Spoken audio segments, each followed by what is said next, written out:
Court में बिल्कुल review कर सकते हैं।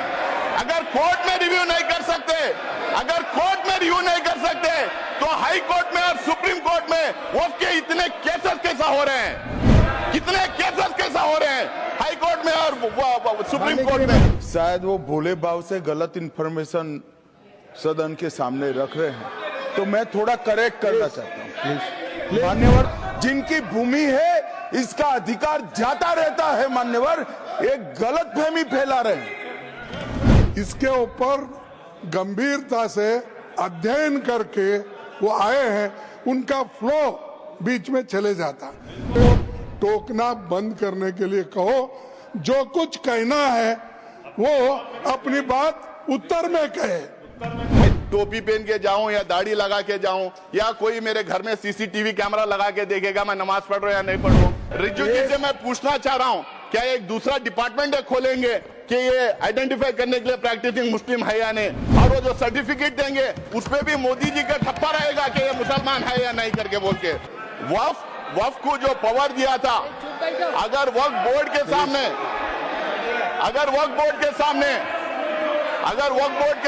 कोई कंप्लेंट आता है, वक्फ बोर्ड के सामने कोई कंप्लेंट आता है तो वक्फ बोर्ड उसकी तहकीकात करती है, उसकी इंक्वायरी करती है, उसके लिए सेट रूल्स हैं। शायद किरण रिजिजू जी को ये बात पता नहीं कि हर स्टेट उस इंक्वायरी कैसा कराया जाए, हर स्टेट के रूल्स अलग बने हुए हैं।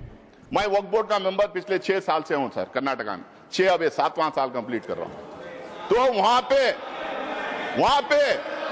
ये पूरा इंक्वायरी तो बोले प्लीज। पूरा इंक्वायरी होने के बाद में सर्वे कमिश्नर उसको सर्वे करता है, कलेक्टर उसको चेक करता है, फिर उसके बाद में स्टेट गवर्नमेंट को जाता है, स्टेट गवर्नमेंट उसको वेरीफाई करती है, उसके बाद में वक्फ गेजेट उसके बाद में सरकार उसको गेजेट करती है। उसके बावजूद भी अगर कोई संतुष्ट नहीं है तो ट्राइब्यूनल में जा सकता है। अगर वहां भी कोई अगर वहां भी उसके खिलाफ अगर डिसीजन जजमेंट आता है, अगर वहां पे वो कन्विंस नहीं है तो वो कोर्ट में जा सकता है। आज ये कह रहे हैं कि कोर्ट में रिव्यू नहीं कर सकते, कोर्ट में बिल्कुल रिव्यू कर सकते हैं। अगर कोर्ट में रिव्यू नहीं कर सकते तो हाई कोर्ट में और सुप्रीम कोर्ट में वक्फ के इतने केसेस कैसा हो रहे हैं, कितने केसेस कैसा हो रहे हैं हाई कोर्ट में और सुप्रीम कोर्ट में। माननीय गृह मंत्री कुछ कर दे जी प्लीज। मान्यवर, मैं सदस्य को बीच में टोकना नहीं चाहता। शायद वो भोले भाव से गलत इंफॉर्मेशन सदन के सामने रख रहे हैं, तो मैं थोड़ा करेक्ट करना चाहता हूँ। मान्यवर Jairam ji please chair has given time. क्या कह रहे हैं आप रमेश जी, क्या कह रहे हैं? मैं मान्यवर जी प्लीज मान्यवर आप बोले। जो डिस्प्यूट है वो इतना ही है कि अगर ट्रिब्यूनल के फैसले से कोई असंतुष्ट है तो ये भूमि का मामला है, इस पर सिविल सूट होना चाहिए। सिविल सूट में अधिकारों के बहुत वाइड रेंज होती है। इन्होंने इस पर अपील का प्रोविजन 2013 के कानून में रखा ही नहीं है, तो रीट के कार्य क्षेत्र में हाईकोर्ट के सामने जाता है। रीट का कार्य क्षेत्र बहुत संकरा होता है, तो जो ट्रिब्यूनल का फैसला होता है वो फाइनल होने के चांसेस 99% हो जाते हैं। जिनकी भूमि है इसका अधिकार जाता रहता है। मान्यवर, एक गलत फहमी फैला रहे हैं। यस,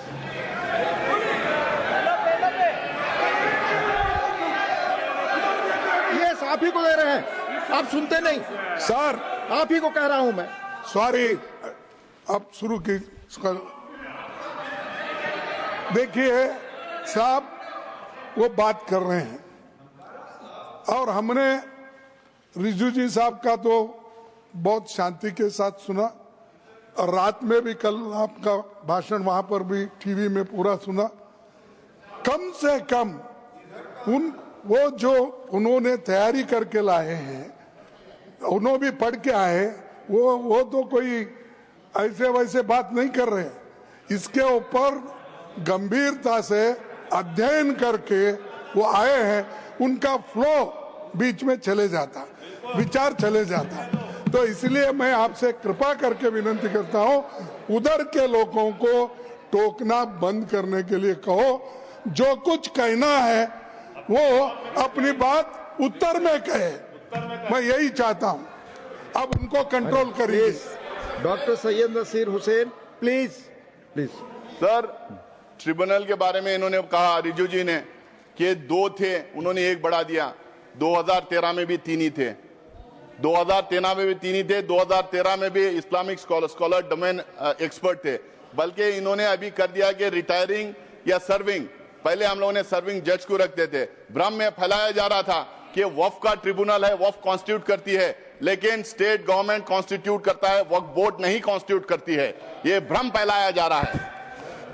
सर, इन्होंने एक नया प्रोविजन लाया, बोला कि सिर्फ मुसलमान दान कर सकता है, और दूसरी बात इन्होंने बोला कि 5 साल का प्रैक्टिसिंग होना। अब ये तो था पहले, जेपीसी को जाके आने के बाद अब ये कह रहे हैं कि उसको डेमोन्स्ट्रेट करना चाहिए। पहले तो प्रधानमंत्री कहते थे कि हम कपड़ों से पहचान लेते हैं, आप कैसा पहचानेंगे, हम कैसा डेमोन्स्ट्रेट करेंगे, कौन से कपड़े पहनना पड़ेगा, मैं टोपी पहन के जाऊं या दाढ़ी लगा के जाऊं, या कोई मेरे घर में सीसीटीवी कैमरा लगा के देखेगा मैं नमाज पढ़ रहा हूं या नहीं पढ़ रहा हूं, मस्जिदों में सीसीटीवी कैमरा लगाएगा, या और कोई तरीका होगा कि 5 साल प्रैक्टिसिंग मुस्लिम है या नहीं पता करने के लिए, या नहीं कोई। रिजू जी से मैं पूछना चाह रहा हूं, क्या एक दूसरा डिपार्टमेंट खोलेंगे कि ये आइडेंटिफाई करने के लिए प्रैक्टिसिंग मुस्लिम है या नहीं, और वो जो सर्टिफिकेट देंगे उस पे भी मोदी जी का ठप्पा रहेगा कि ये मुसलमान है या नहीं करके बोल के। हाँ, मोदी जी की फोटो भी लगा देंगे उस सर्टिफिकेट पे। Sir, Waqf by user, sir Waqf by user की बात, तो सबसे बड़ा मार जो इस बिल में ला रहे हैं वक्फ बाय यूजर, क्यों ये ला रहे हैं सबको पता है। इनकी सारी की सारी जो है निगाह संपत्ति पे है, जमीन पे है, लैंड पे है। धारावी पे में किसको दिया है उन्होंने, करोड़ों के भाव पे किसको दिया। कल मैं टीवी डिबेट पे था, एक जेपीसी की मेंबर थी इनकी मेरे साथ में, वो कह रही थी कि हम लैंड मोनेटाइज करेंगे। तो समझ में आ गया, मोनेटाइज करके किसको देंगे। तो वक्फ बाय यूजर का मतलब क्या है सर। इस देश में, हमारा देश प्राचीन देश है, इस देश में अलग अलग टाइम अलग अलग धर्म के स्थल बने हुए।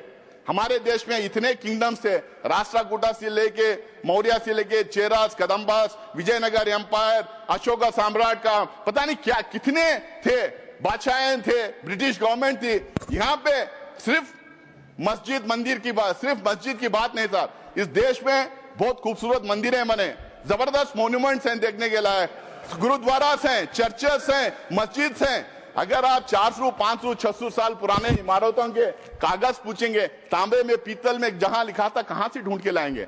उसका प्रूफ सिर्फ ये है, ये हर समुदाय के लिए सही है कि those properties, those institutions exist even today and they are in long usage. That is the proof of that being in waqf. There is waqf by user, there is temple by user, there is gurudwara by user, there is church by user, there is mata by user, there are so many religious institutions by user. किसका proof मांगेंगे। जब हमने बोला तो ये बोले कि हम प्रोस्पेक्टिवली अब ये करेंगे, रेट्रोस्पेक्टिवली नहीं देखेंगे। भाई जो रजिस्टर्ड नहीं है वक्फ बाय यूजर, अगर 200-300 साल पुरानी है तो उसको कैसा मानेंगे आप ये कह रहे हैं कि और दूसरा उसमें ये बोल रहे हैं कि डिस्प्यूटेड है। तो मैं प्लेसेस ऑफ वर्शिप टैग की बात कर रहा था, अगर डिस्प्यूटेड है, गवर्नमेंट है, तो फिर हम नहीं करेंगे। बट डिस्प्यूटेड कैसा है, डिस्प्यूटेड तो एक ही थी, वो बोले थे अयोध्या का मसला छोड़िए बाकी के पूरे इसमें आ जाएंगे। आप कैसा डिस्प्यूटेड, पुराने इदारों के डिस्प्यूट कैसा हो जाएगा। ये खोज रहे हैं बार बार देश में दंगे फसाद करवाने का, ये डिस्प्यूट लड़ना, दंगे फसाद करवाना, अपना वोट बैंक क्रिएट करने की राजनीति कर रहे हैं वक्फ बाय यूजर को निकाल के। और दूसरा अब ये कह रहे हैं कि हम उसको ले लेंगे। अब मेरा टाइम बढ़ा है, मेरा पार्टी का टाइम लूंगा ऑलरेडी मैं मेरे पार्टी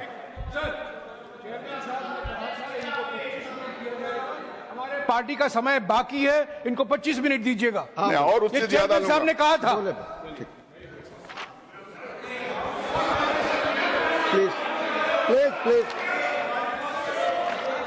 तो सर अब एक बोल 25 मिनट सर, क्या 30 मिनट? समय यहाँ 20 मिनट लिखा हुआ है। देखो साहब, मैं 20 मिनट के रात बाद के ढाई कृपया समय देखिए। मैं ऑलरेडी माननीय एलओपी ऑलरेडी बोलने से अतिरिक्त समय दिया मैंने। प्लीज आप मैं ले रहा हूं सर। आप बोल सर दूसरा, सर आप ये कह रहे हैं कि वक्फ बाय यूजर ऐसा ही रहेगा जो रजिस्टर्ड है, और दूसरी तरफ कह रहे हैं कि पोर्टल हम नया ला रहे हैं और उस पोर्टल में हर एक वक्फ को फिर दोबारा रजिस्टर करना पड़ेगा। भाई वक्फ बाय यूजर वो रजिस्टर्ड हो गया था, सीधा उठा के डाल लीजिए उसमें, आप फिर दोबारा उनको क्यों रजिस्ट्रेशन करें? आप चाह रहे हैं कि फिर वो दोबारा पेपर उससे मांगे, आप पेपर ना दें, फिर आपके लोग जाके दंगा फसाद करें और आपका वोट बैंक बढ़ता रहे। ये आपका वो है। सर तीसरा, ढांचे की बात कर रहा हूं मैं। ये बहुत जोर जोर से रिजू जी बोल रहे थे कि ये सेक्युलर कैरेक्टर है वक्फ बोर्ड का। वक्फ बोर्ड का सेक्युलर कैरेक्टर है। वक्फ बोर्ड सिर्फ एडमिनिस्ट्रेशन और गवर्नेंस नहीं देखती है, वक्फ बोर्ड रिलीजियस अफेयर्स में भी दखलंदाज करती है, रिलीजियस अफेयर्स भी देखती है। अगर आपको इतना ही है, अगर आप कह रहे हैं, अगर मैं आपकी बात भी मान लूं, तो मैं आपसे पूछना चाहता हूं, क्या हिंदू रिलीजियस एक्ट के तहत जो इंस्टीट्यूशंस बने, endowment act, Muzrai department, places of Hindu religious places act, SGPC और अलग अलग समुदाय के जो इदारे जो बने हैं, क्या उसमें एक मुसलमान, एक सिख, एक बुद्धिस्ट, एक जैन को आप रखेंगे? क्या मुझे रखेंगे आप उसमें? आप मुझे रखेंगे आप उसमें? ये बिल्कुल मेरे राइट के खिलाफ है। जो कॉन्स्टिट्यूशन मुझे जो राइट देता है उसके खिलाफ है, और इसको लेके काफी जजमेंट भी है। दूसरा सर, मैं उसके सारे को, और ये जो कह रहे हैं, और ये जितने यहाँ पे हैं, अब Bihar Hindu religious trust act, Madras Hindu religious and endowment act, Orissa का, तमिलनाडु का, उत्तर प्रदेश का, आंध्र प्रदेश का, सब में साफ लिखा जाता है कि सिर्फ और सिर्फ हिंदू वहां रहेंगे और कोई और दूसरे मजहब का आदमी नहीं रहेगा। जब वहां पे वो एक्ट में ही है, तो यहाँ कैसे आप दूसरे लोगों को देंगे? आप एक्चुअली क्या प्रूव करना चाह रहे हैं? आप लाके क्या हमारे ऊपर भरोसा नहीं? क्या हम काबिल नहीं अब हमारे इंस्टीट्यूशंस को चलाने के लिए? आप हम लोग को सेकेंड ग्रेड सिटीजन बनाना चाह रहे हैं, हमारे ऊपर स्पाइंग करना चाह रहे हैं आप।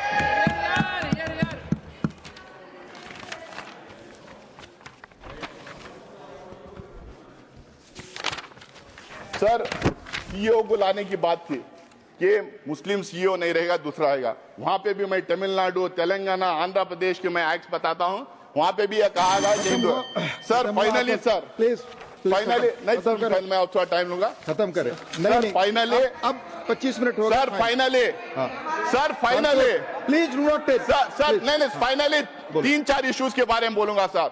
रिजू जी कल भी बोले, आज भी बोले, 123 प्रॉपर्टीज को लेके भ्रम फैलाया जा रहा है। ये सारे के सारे 123 प्रॉपर्टीज आके या तो दरगाह है, या तो मस्जिद है, या तो कब्रिस्तान है, या तो ईदगाह है। ये झूठ है। ऑथेंटिकेट करो, धन्यवाद, ऑथेंटिकेट करो। उसकी लिस्ट में आपको देना चाह रहा हूं, ऑल 120। और इसको धन्यवाद आपकी बात। जयराम जी, धन्यवाद, Jairam ji, another 5 minute, doctor Radha, another 5 minute, doctor Radha Mohan Das Agrawal. नहीं आपकी बात। माननीय, जो भी असंसदीय शब्द अगर आप इस्तेमाल करेंगे वो रिकॉर्ड में नहीं होगा। Please please.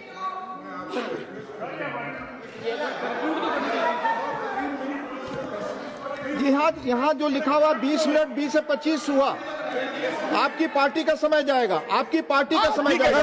बोले आप मेरे 2 मिनट पार्टी के समय में दे दो, 2 मिनट में और खत्म करें। देखो साहब, मैं बोल रहा हूँ 2 मिनट में और पार्टी के समय में 3 मिनट, 2 मिनट में और खत्म करें सर।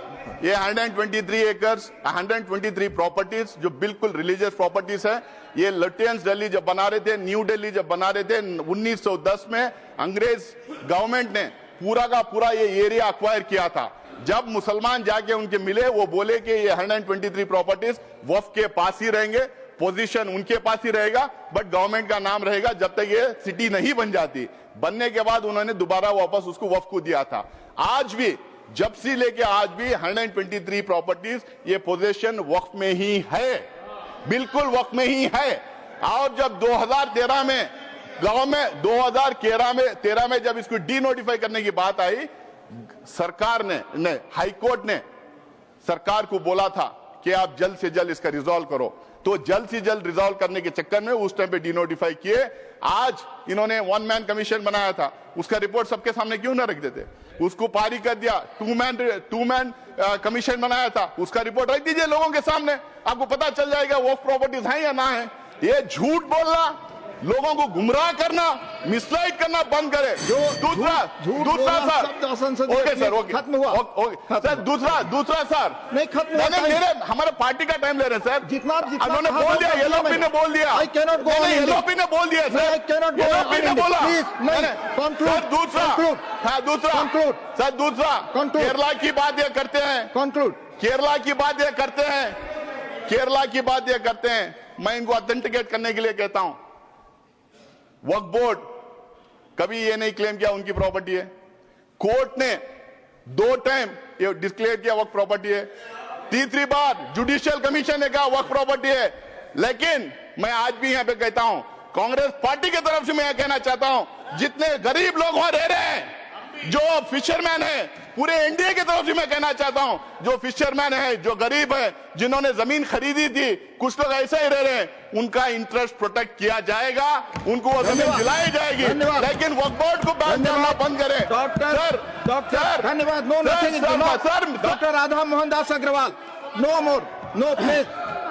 उन्हें बैठा दें, नहीं जा रहा उन्हें रिपोर्ट, बैठाएं। आप बोले, आप बोले। माननीय उपसभापति महोदय। पनोरमा ग्रुप, जो सोचता है वो करता है, आपके अपने सपनों का आशियाना।